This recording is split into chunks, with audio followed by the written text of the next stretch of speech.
कि निमिया की डाढ़ी मैया लावेली झूलुआ हो कि झूली रे झूली ना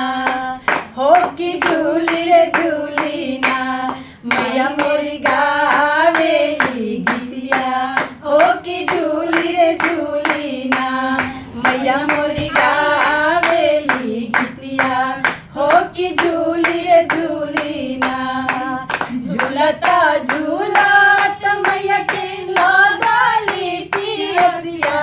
हो कि चली रे बैली ना हो कि चली रे बैली ना माला होरिया आवास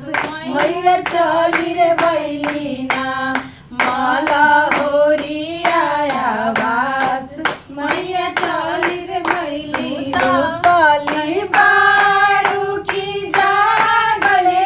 मालिनी बूंदाए काना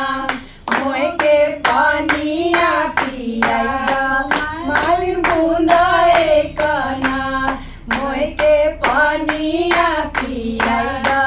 मालिन बूंदाए काना ऐसे के माली हो पानिया पियाई हो कि मोरा गोदियाना हो कि मोरा गोदियाना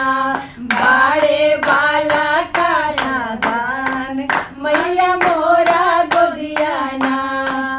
बलका सुतल माली सोने के खटोलावा हो बूंदाए काना मोह के पानिया पिया दा मान बूंदाए काना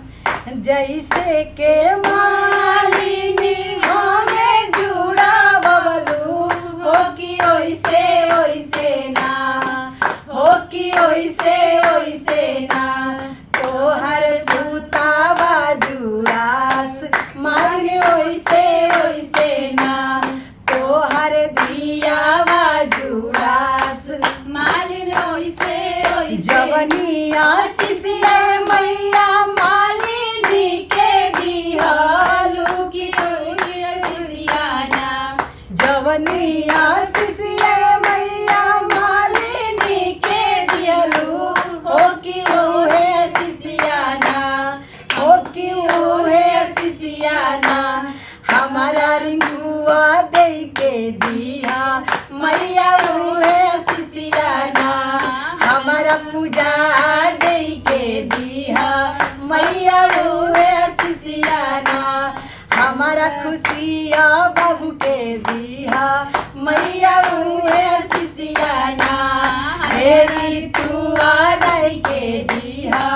मैया ओहे सिसियाना। एक बार प्रेम से बोलिए साचे दरबार की जय। सभी को हैप्पी नवरात्रि और एक छोटा सा ये नवरात्र के माता जी के गीत रहला और एकदम शुद्ध पारंपरिक जैसे गीत गावल जा चाची माई लोग थाली पे वैसे ही गवनी जा कैसा लागल आप सब जरूर बताएं। जय माता दी।